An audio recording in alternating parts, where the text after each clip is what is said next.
from his house. Thanks for joining. We're broadcasting through the Be Live app, and we're in the OC Nonprofit Staying Connected group. So, kind of another just impromptu. Let's have fun. Let's have a conversation about what's going on. And I actually, Haley and I have known each other for a couple years, going back to your first days of getting into the nonprofit sector.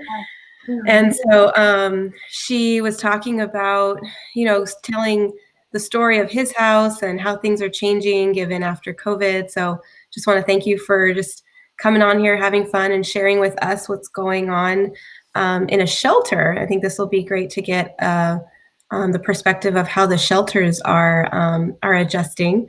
But first, why don't you tell everybody a little bit of background of yourself, who you are, and then also about his house. Sure. So, hi everyone, I'm Haley. I know you can see my name. I am a certified fundraising executive. I've had my CFRE for about 2 years now. And I also sit on the board of AFP Orange County with Victoria. Mm-hmm. And I got into the nonprofit world about, 10 years ago. Maybe not that long, 8 years ago, but I currently work as a development manager at his house, which is a 54-bed transitional housing program in Placentia. We are part of the North Orange County service provider area, so we serve as an access point for all homeless individuals within Northern Orange County. And we've been around for over 30 years. We originally established in 1989, and since then we have served over 4,500 individuals, including men, women, and children. That's great. And your specific role is development, correct? Yes, I'm the development manager. So I have one other person in my department. She's a volunteer and program coordinator. And I do a little bit of everything. So grant writing, donor relations, stewardship, event planning, social media, although I'm hoping to pass that one on to an intern because I am a millennial, but social media. I know. Well, and even more so right now, right? And given where we are, social media, marketing, internet, like anything to do with the tech and virtual world. Wow. So how is your organization currently adjusting to this stay at home and virtual world? Let's start with first just staffing. Like how are you doing staff wise? So some of our staff has had to go down to part-time, although our board luckily has approved to fund us full-time. So we were considering going down half-time just to save money during this time, but our board has generously offered to fund our full salaries and maintain that during this time. We are working remotely, and so we're doing weekly check-ins. In the normal world, you're seeing people every day, so you kind of have those midday checkups. And with my direct report, we were having every other week meetings, but now we're meeting on a weekly basis. And then we have our little Google chat in case anything comes up, and obviously are always available by phone and email and text messages. But yeah, really trying to use virtual meetings to stay in contact, because I think during these times of uncertainty, it can be a little daunting for people, especially when you don't know what's going on and the leadership level does. And so just being transparent and being there for our staff members is really important. So just having those honest conversations and looping them in where it's appropriate, but really checking in, especially because things are changing at our shelter and there's not as much interaction with our clients right now. Yeah. So that is so great to hear that your board made that decision to continue to pay full-time staff, even knowing that things could get very, very different very fast here. And then you said part-time staff, they have had to drop in hours, or they're also continuing at their... They're continuing at their level. Yeah. Great. And so because you brought up the board, that just kind of gave me a thought. What other types of conversations are your board having right now? I think that's probably a question that everyone has on their mind that's not at those leadership levels, but at least some communication gets brought down. I think just keeping them, like our executive director had some honest conversations about our finances and making sure that they're checking in, because as a board, they oversee the finances. Yeah. So really just having those honest conversations about the cash flow and where we can pull money, where we can't, and where we're going to find revenue as well, and how they can come alongside us and support us, even though some of them, have had to like lay off their staff and some have small businesses, but how can we unlock some of those revenue sources to support us during this time and really leverage our finances in a way that'll allow us to support our shelter in the long term. Right, right.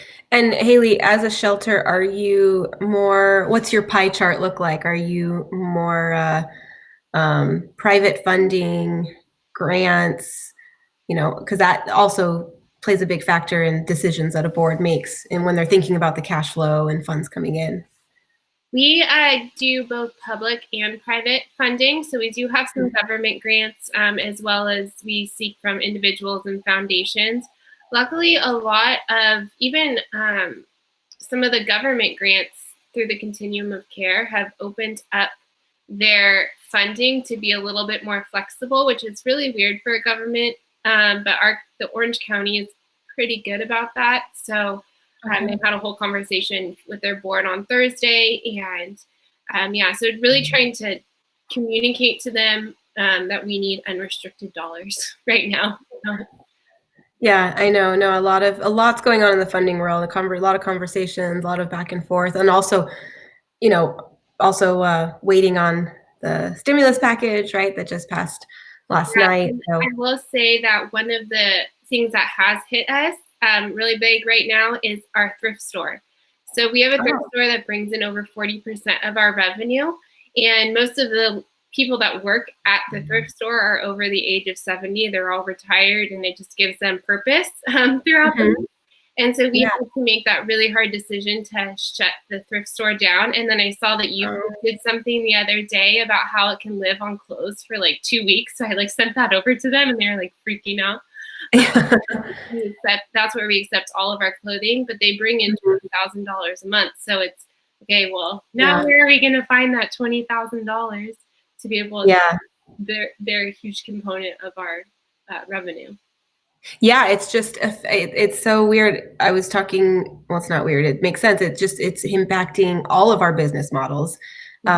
Somebody else the other day, I was speaking with an arts organization that opens up their doors for weddings and events and concerts, and it's like we can't meet in groups. And so, prior to all of this, we would applaud and encourage nonprofits to have social enterprises, right? We were like, what's your social enterprise? How can you make revenue outside of galas and private funding sources? And so even those that do have that going on, they're feeling it as well. They're like, we thought we were, doing the right thing. And you are, right? You are definitely doing the right thing, but even that's being impacted as we speak. So I think everyone's trying to adjust.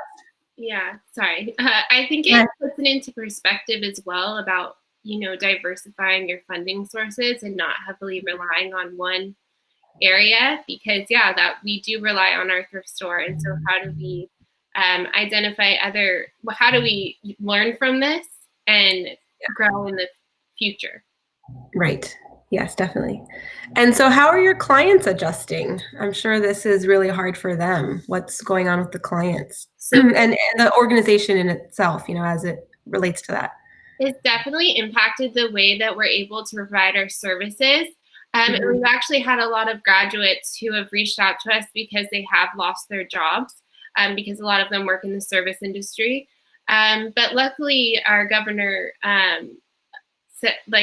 passed a law that there's no evictions until the end of May, evictions or foreclosures. So they have a little bit of time, but they don't have as much money because there's not a stream of income coming through. So right now we're trying to focus on preventing our graduates and other clients from becoming homeless in the future. So we're seeing what that looks like. Our residents have been impacted because our staff isn't going in, so there's not that regular interaction while they are interacting virtually. But a lot of them, again, have lost their jobs.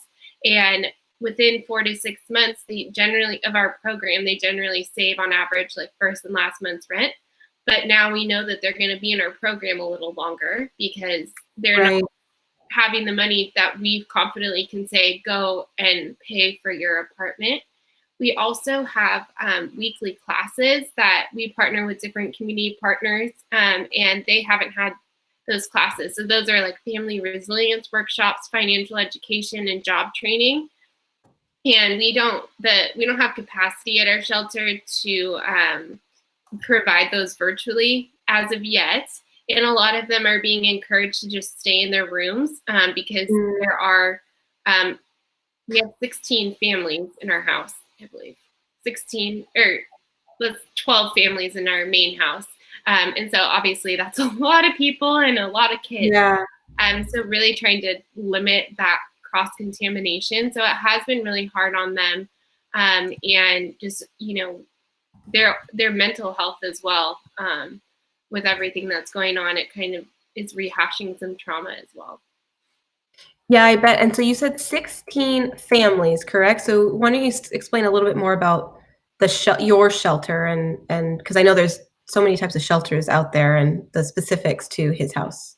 Sure. So we are a transitional housing program. That means we can technically provide up to 24 months of shelter, but our program is generally 4 to 6 months. That means a family enters our program and they are coming from the streets, from their cars, from a motel, double or tripling up with other families.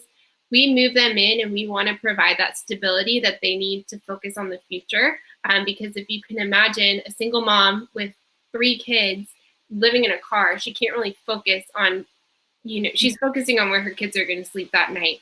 And she might even have a job, but, she has to choose between paying rent or childcare or a roof over her kids' heads. And so we work with them on providing their immediate basic needs of food and shelter and clothing. And then we address what led to their homelessness.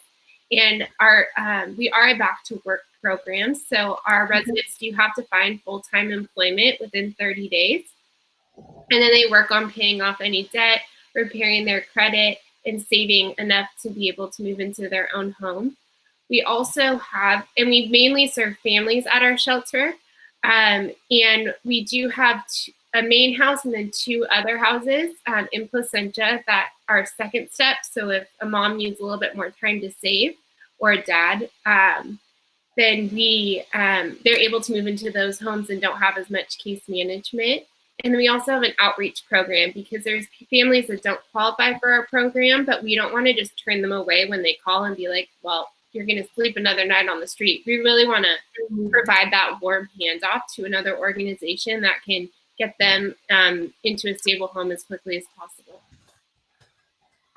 Okay, got it. So you shelter, which is unique, right, for families. I know it's very hard for families to find shelters that will let all of them live together. They usually see shelters for moms or single moms with kids. Very rarely do they allow the spouse or the male partner in the home. So definitely unique programming. And so it's great to hear that they don't have to, at least through May with the moratorium going on, that they won't have to worry about being evicted. How else has programming changed in this life of COVID? And you said trying to do virtual trainings, but computers, I think you said, were an issue earlier. What are other things that have changed that you're now having to adjust to? Yeah, well, we do have Chromebooks, but yeah, I think it's more just the internet, and a lot of them don't have computer literacy. So we would have to have a staff member there walking them through how to use the computer. And also, over half of our residents are kids, and generally we partner with School on Wheels, and they come every week to provide after-school tutoring for our kids, but they're not able to do that right now. And so, as you probably know, kids who have experienced homelessness are often behind in school already. Yeah. And so we really work to help them catch up in school and help their cognitive and physical and behavioral health. Right now, it's kind of been a stall because we don't have the virtual capacity to provide online tutoring. So we're trying to navigate all of that and how that how that looks for our families. I know. So you've got kids that are now having to be homeschooled in the shelter. What kind of level does that bring to your staff? Because now there's tutoring and other things having to go on, right? Yeah, so we do have one live-in resident manager that's there 24/7, and then we have two other ones that check in on a regular basis, just to make sure that the house is getting cleaned and, if there's any issues between the families. But really, yeah, we've been trying to distance ourselves as much as possible, which is difficult because a lot of our families do need someone to walk alongside them. And it's hard to have that transition in relationship where it's not someone there all the time, and then it's kind of like, how do you learn those boundaries and I think we do that as staff as well, of are we available 24/7, because we're not usually. What are the boundaries of communication? Yeah, I was talking to someone earlier about kids, especially those that aren't going back to school. I don't know what Yorba Linda School District, you're in Yorba Linda, correct? I don't know. I think I actually am ironically in the Yorba Linda School District, and I know they've just said till April 17th. Oh, is it 20 something now? Yeah. So there's so many kids that, my children are young, so there's more, it's easier to catch up, I think, for the younger ages, but there's some ages and families who have kids who are their first language is not English. It's very difficult, and so there's this idea that there's going to be a lot of kids that might be behind when school year starts up again.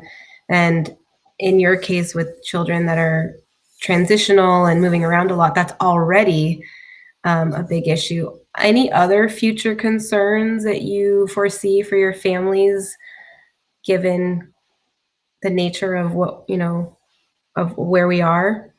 I think just more, not necessarily for our residents, but more so for our outreach clients. A lot of that is preventing them or diverting them from becoming homeless. So preventing them means providing financial assistance before they're on the street. So that might look like a month's rent that might help them maintain their housing.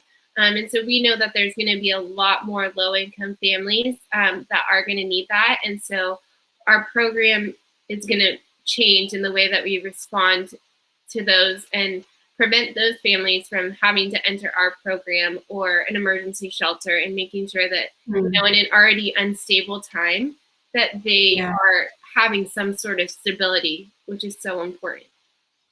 So the concern more is those that have graduated and might need to be coming back, given all this, and then your waiting list. Like, you have a waiting list, right?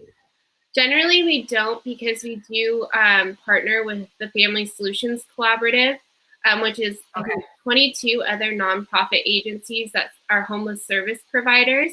And every week we do have weekly match meetings. So we kind of all have a list of families that have contacted us, and then we get together and discuss where this family best fits. So we really try to minimize the waiting list and the amount of time that family is in our virtual waiting list, I guess. Okay, wonderful. So what are some of the needs then right now that his house is experiencing? Is it basic needs for clients? Is it needs for your organization? What would you say? How are the needs changed given all this?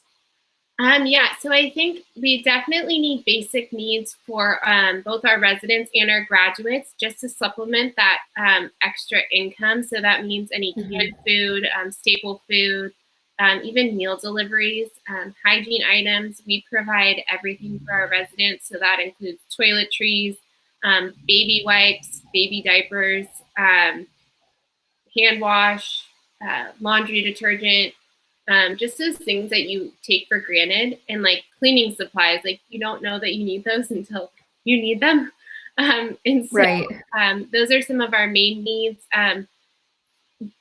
We also obviously need financial support because we did with Charities Closet shutting down, we also had to postpone our annual luncheon, which was set in May. And so obviously most nonprofits need financial support right now. And then I would say like probably help with learning how to do things virtually with our clients. If there's like a way to teach them virtually and not being there in person. Like somehow do computer literacy on the computer. I know. I've been getting that with a lot of mental health orgs or organizations that combine mental health into their programming, because for the most part, clients have phones. So but do they have a smartphone? So most of them have a phone because they need to make those calls. But if they have a smartphone, yeah, what are the easy apps, that you can text them and they just click and then it just appears? I know there's a lot of those needs. I had an organization say they use Blue Jeans, which is, I never heard of that one. And so I went and checked it out, and Blue Jeans, it's supposed to be that simple where you just click and it's a downloaded app, but it's a lot, I guess, easier than Zoom or GoToMeeting might be. But Blue Jeans, Zoom is pretty easy. But I think after that, it's then really on the case managers or the staff to kind of hold that conversation and group together. I've talked with organizations that are trying to still do their group work. And then I've talked to organizations that are just trying to get them to get one-on-one.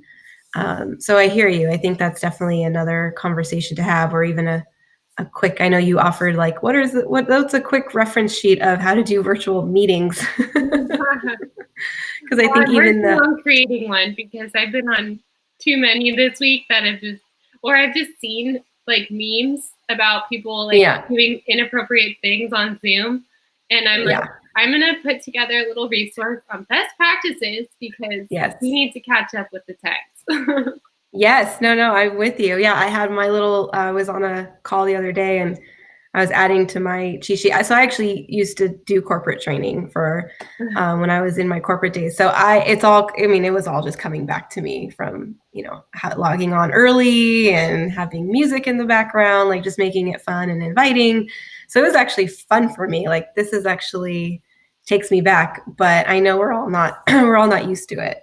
So any tips in the nonprofit world, because my husband works in the corporate world and he's on Zoom and like on Slack like all day, every day, and I'm like, we need to catch up. Yeah. So how are all adjusting to this? I loved your video that you posted in the group, because I think it's it's definitely timely.